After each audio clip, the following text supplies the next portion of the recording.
Once upon a time, in a land far, far away, lived an amazingly beautiful girl. Cinderella's mother had passed away a very long time ago. This is why her father had brought her up. One day, when Cinderella's father remarried, her life had changed dramatically. Her father's new wife and her two stepsisters had moved to Cinderella's house. Since the first time they met, her stepmother could stand the sight of Cinderella. She and her two daughters were extremely jealous of Cinderella's beauty and kind heart. Cinderella's stepsisters were not beautiful as she was, and besides, they were rude and spoiled. One day, due to work reasons, Cinderella's father had to leave on a long journey. And that was the time when Cinderella's stepmother and stepsisters turned her life into a living hell. While Cinderella was in the garden talking to her very beloved birds, her stepmother approached her. As old Moody, you will live in the egg. You will do all the housework. Also, I don't want you walking around in the schools. Cinderella didn't know what to say. Helplessly, she did what she was told. She packed her stuff and moved to the attic. After that day, Cinderella began to do all the housework all on her own. She used to get very tired, but neither her stepmother or her stepsisters felt sorry for her. Wipe the floor again. Can you see it's still dusty? You haven't done the laundry. I have nothing proper to wear. Cinderella had no friends other than the mice and the birds that used to come to her window. Due to the cold, secretly at night time, Cinderella would go downstairs to the chimney and warm up near the dying fire and fall asleep. As the days went on by, one day in the town an announcement was made by the kingdom. Our prince will be holding a ball at the castle. All the girls who are eligible for marriage are invited to this ball. As soon as the stepsisters heard about this invitation, they ran home and told their mother. You will be the most beautiful girls at the ball. The prince must pick out of you. But we will all in the ball, right, Mother? We must get some guns and shoes for you girls. Mama, we're going shopping. The stepmother and stepsisters left the house, hearing all that was talked about with a sad face. Cinderella stood there and watched. The preparations went on for days. Both the stepsisters had their gowns sewn. Every day they would go in front of the mirror and tell themselves, "We will be the most beautiful girls in the ball."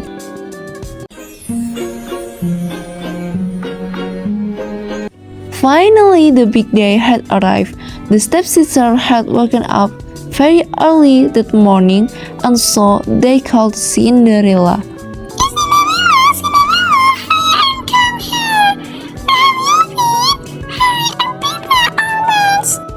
All day, Cinderella helped her stepsisters get ready.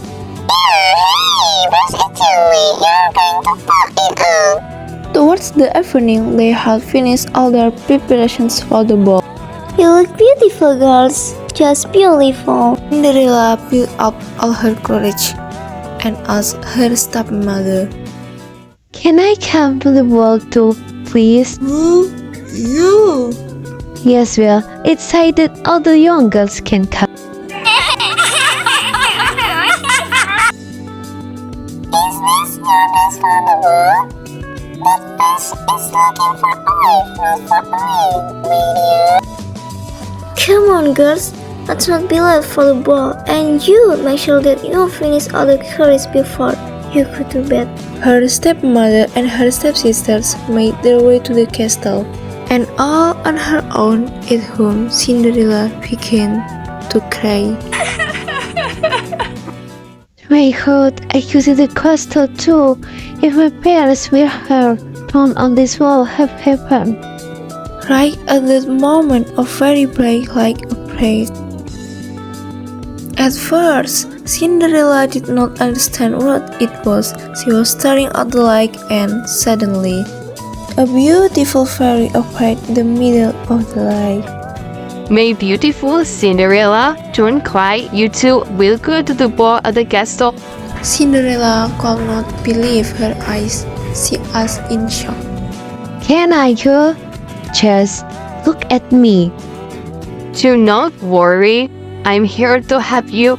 Now bring me a pumpkin and 7 mice. Cinderella could not understand why she wanted these things, but still she did as she was told.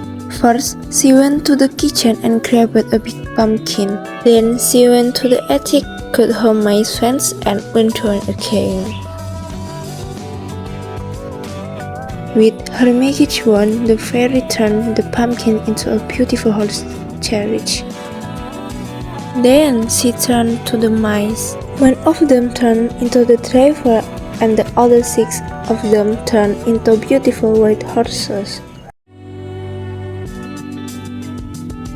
Amazed as she was, Cinderella was looking at the horse carriage.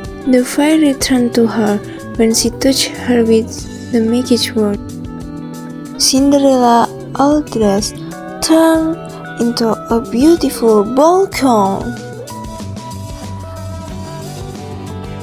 And the slippers on her feet turned into beautiful glass shoes. I look like a princess. Now it is time to go to the ball, but don't forget, you must be home in the clock strike 12 because by then everything will turn back to what they were. Cinderella listened to the fairy very carefully. Then she hopped on her carriage and started to ride towards the castle.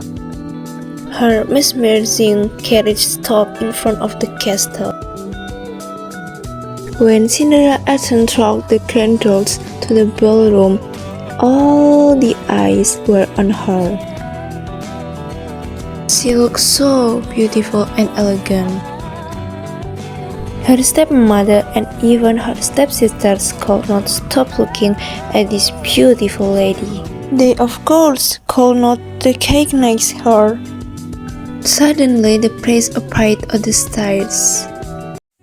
Cinderella really stood out amongst all the young women at the ball.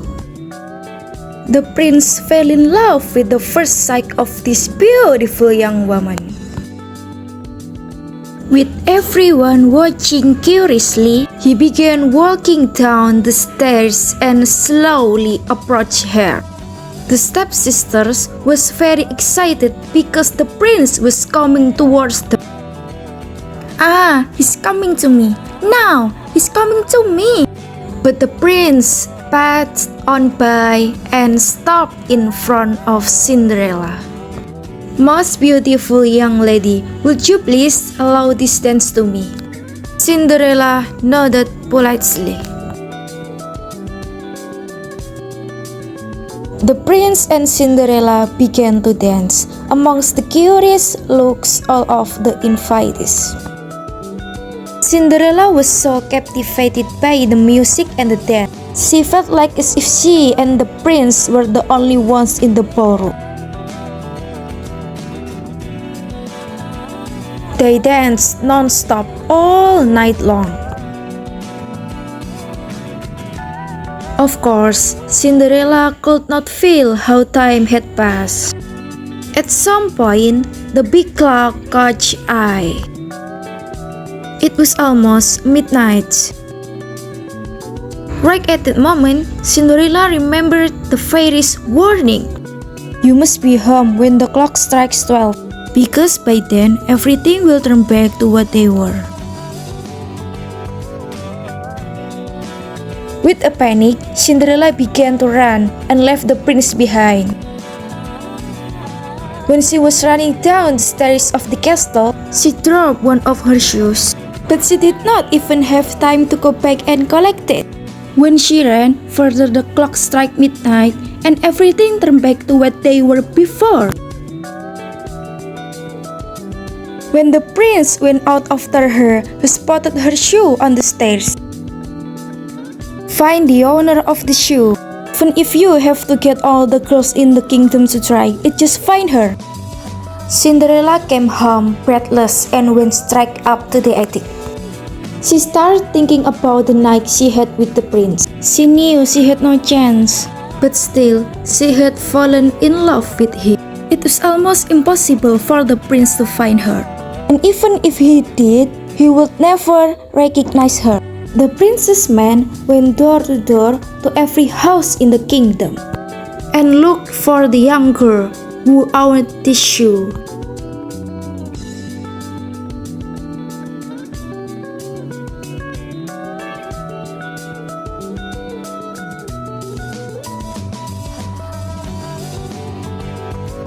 But the shoe did not fit any of this girl. In the end, the prince's man came by Cinderella's house. Cinderella was very happy to see the king's carriage in front of the house. Right when she was about to leave her room, her stepmother appeared at the door. And where do you think you are going? You want to try the shoe too? With a sarcastic laugh, the stepmother locked the door to the attic. No, please stop! Open the door, please! How pathetic! What would the prince have in common with you? The man first let the old skinny sister try the shoe, but it was too small for her feet. Look how beautifully it fit my foot. Then the younger chubby sister tried the shoe, but her chubby foot did not even get it the shoe. Maybe if we tried on my other part, whatever they did, it just would not work. Finally, Cinderella's last try was to run to the window, but it was too high. So she began crying. Seeing her crying, her mice friend came next to her. My stepmom likes me, and she must have the key. One of the mice slipped underneath the door and ran downstairs. The stepmother was at the door with the prince's man. Why don't you come tomorrow? Today they are a little tired, their feet must be swollen. The mouse jumped on the stepmother's skirt and snatching the keys out of her pocket ran upstairs. He slipped the keys under the door. Cinderella was very happy when she saw the key. Opening the door, she ran down as fast as she could. How did you get out? Please stop. Don't go. I wanna try the shoe too. The stepmother and her two doctors started to laugh hysterically. Shush! It is the prince's order that every girl in the kingdom must try the shoe. When Cinderella tried the shoe on, everybody was in shock because it fitted her perfectly. Young lady, are you the owner of this shoe? Cinderella nodded to confirm. Please come to the palace with us. Cinderella went to the castle with the prince's man, and they took her in front of the prince. Right when he looked in her eyes, their prince knew it was her who danced with him that night. He held her hands. I finally found you, my princess. Would you marry me? With teary eyes from happiness, she accepted the prince's offer. They got married and lived happily ever after.